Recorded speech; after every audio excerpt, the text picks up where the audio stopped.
Bonjour à toutes et bonjour à tous, bienvenue sur la chaîne Découvrir, Investir et S'enrichir.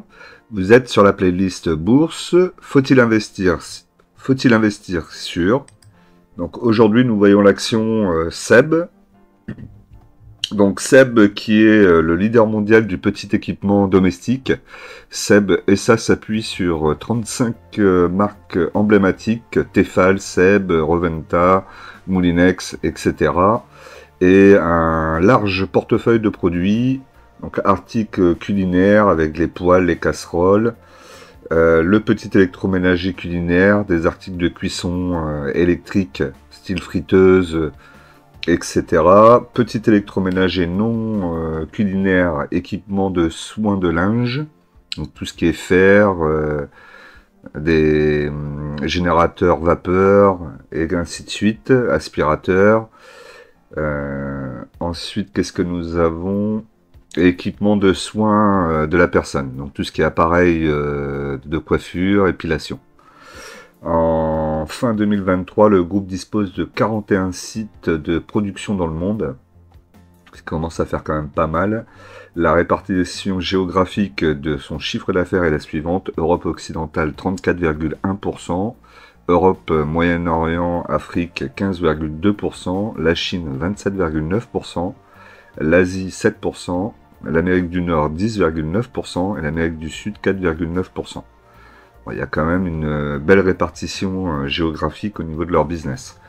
Le nombre d'employés, 31 338 000 personnes.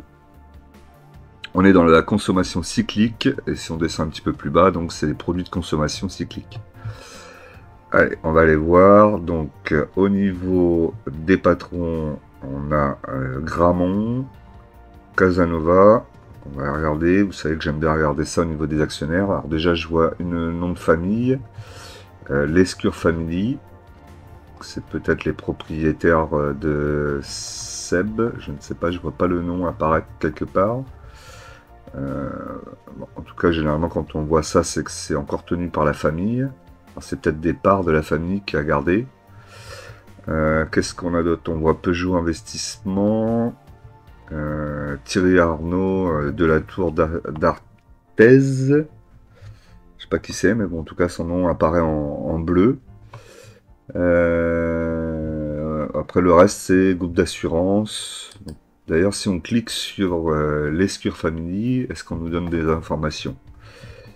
Oui, alors détention commune dans la société juridique, SEB, bon, ils nous en disent pas énormément quand même, plus aucun poste en cours, fortune, ah ok d'accord, donc ça devait peut-être être les anciens propriétaires qui ont revendu la société, qui sont restés au capital, j'imagine. Ensuite, on a quoi? On a SEB donc, qui se trouve dans le 69 au niveau de son siège social. Ok. Ici, au niveau des notifications pour SEB, on voit qu'on est sur une note d'investissement à 4 étoiles sur 5, donc c'est plutôt pas mal. La valorisation a l'air bonne, le consensus aussi, visibilité est bonne, momentum peut-être un peu moins et fondamentaux un petit peu moins. En termes de valorisation, il semblerait qu'on soit plutôt pas mal à l'heure actuelle.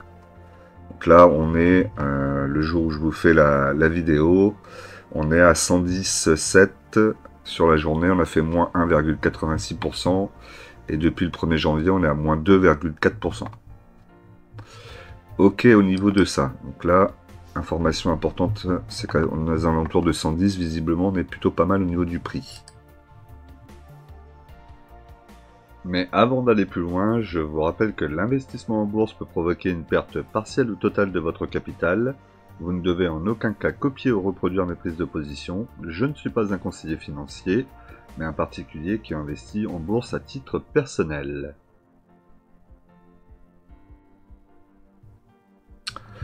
Je vais essayer d'accélérer un peu parce que j'ai peur que ça me coupe l'image plus rapidement que d'habitude. Au niveau de la capitalisation, donc 6 millions.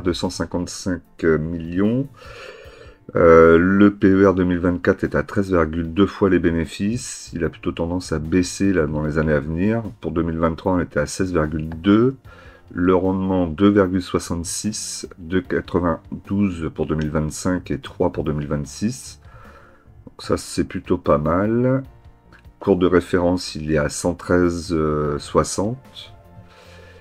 Ici donc on voit la marge nette hein, qui est un petit peu en dessous des 6%, au-dessus des 6%, entre 6 et 7. Donc, on pourrait espérer un peu plus, mais bon, on a une marge d'exploitation qui est à 10. Si je regarde ici, chiffre d'affaires qui augmente d'année en année, donc très bien. L'EBITDA aussi. La marge d'exploitation qui s'approche des 10, ça j'aime bien. On est à 9,54 pour 2024, 9,93 pour 2025 et 10,17 pour 2026. Donc ça plutôt pas mal. Est-ce qu'au niveau de la marge, on a déjà eu du 10% en marge? Non, on n'a jamais eu 10% en marge d'exploitation. Marge nette, on est aux alentours de 6. On va rester sur 6 puisque cette année on est plutôt à 5,73 et 6 l'année prochaine. Le bénéfice net par action augmente d'année en année aussi.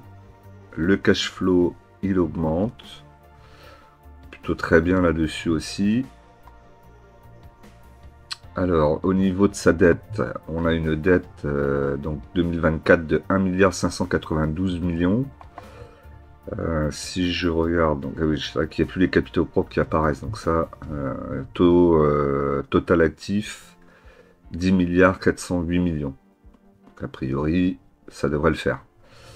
Le leverage, il est de 1,45, ce qui n'est pas si énorme, et en plus, il a plutôt tendance à baisser d'année en année. La dette baisse aussi, on voit qu'elle va baisser de plus en plus pour être à moins d'1 milliard en 2026, donc plutôt positif là-dessus aussi. Les cash flows, on l'a vu. Le ROE, donc l'avantage concurrentiel à partir de 15. Là, on est à 14,5, 14,6, 14,9 pour 2026. On n'est pas très loin d'avoir l'avantage. Le ROE A, il est de 4,6. Bon, c'est pas si mal que ça, on a déjà vu pire. Et on a un CAPEX aux alentours de 3,50 pour les investissements. Donc ça, c'est plutôt correct. Ok. Au niveau de la cotation, on va regarder quand même vite fait comment elle cote. Et après, on ira voir le graphique. Alors, au niveau de sa cotation, au niveau de la performance, je vous dis souvent quand c'est ouvert, c'est que c'est positif. Bon, là, on a du plus 95,67 pour 10 ans. Par contre, on est rouge à 5, à 3. Et on redevient vert à 1 an. Donc là, le dossier est mitigé à ce niveau-là. La performance, c'est pas vert total, la map. Au niveau des extrêmes de cours, donc 112,70 atteint dans la semaine, pour un plus haut à 118,60. Historiquement, on voit que le plus haut, c'était 159,20, donc c'est vrai qu'on est quand même... on a un petit peu d'espace avant d'y arriver. On est dans le ventre mou, aux alentours des 100 €. Et sur 10 ans, le plus bas, 52,05. Donc effectivement, si on prend aux alentours de 100 €, on est dans le ventre mou. Là, 104,10, ça aurait été pas mal. Et sur l'année, le plus bas qu'on ait vu sur un an, c'est 84,65 jusqu'à 120,20. Ok, variation annuelle, donc là c'est son cours sur les dernières années. On voit quand même en général il y a peu plus de vert que de rouge, même si on a eu des années compliquées, hein, 97 à 2000 notamment, apparemment qui a été assez compliqué. Mais sinon, dans l'ensemble, c'est pas si mal que ça, hein. La question qu'on pouvait se poser, c'était par rapport au gouvernement et son envie d'interdire le PFAS, qui est une substance a priori dangereuse. Mais visiblement, dans cette interdiction, le gouvernement a décidé d'épargner tous les ustensiles de cuisine, donc tout ce qui va être les poêles et tout ça, donc qui sont d'un côté logique hein, par rapport à une société comme Seb et même dans l'industrie, hein, il y a beaucoup de sociétés dans l'industrie qui l'utilisent. Après, la question qu'on peut se poser, c'est que là, visiblement, il y a quand même des dangers qui ont été signifiés, ils y sont toujours. Évidemment que pour Seb, trouver une alternative du jour au lendemain, c'est compliqué, mais du coup, ça veut dire qu'en fait, on sacrifie le consommateur sur l'autel d'un business comme Seb. Bon, je peux le comprendre, hein, je peux le comprendre, c'est un choix. Mais si c'est si dangereux que ça, c'est quand même assez bizarre qu'on l'interdise sur certaines parties, pas sur d'autres.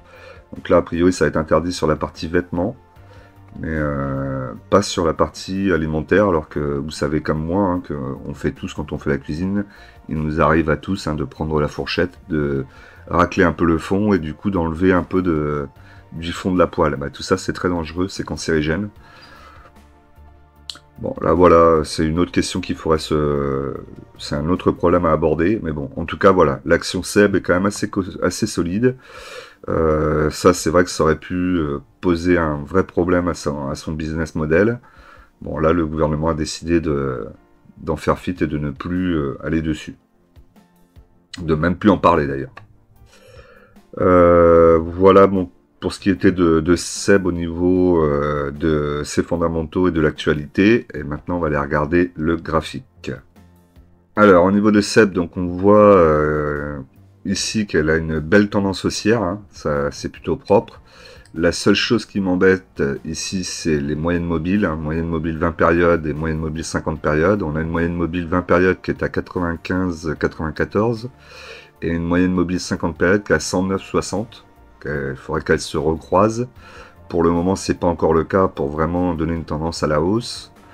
Donc, il est possible qu'on retraverse ici et qu'on vienne tester plus bas, soit revenir sur la moyenne mobile 20 périodes dans un premier temps aux alentours des 95, soit redescendre vraiment sur le support aux alentours des 94.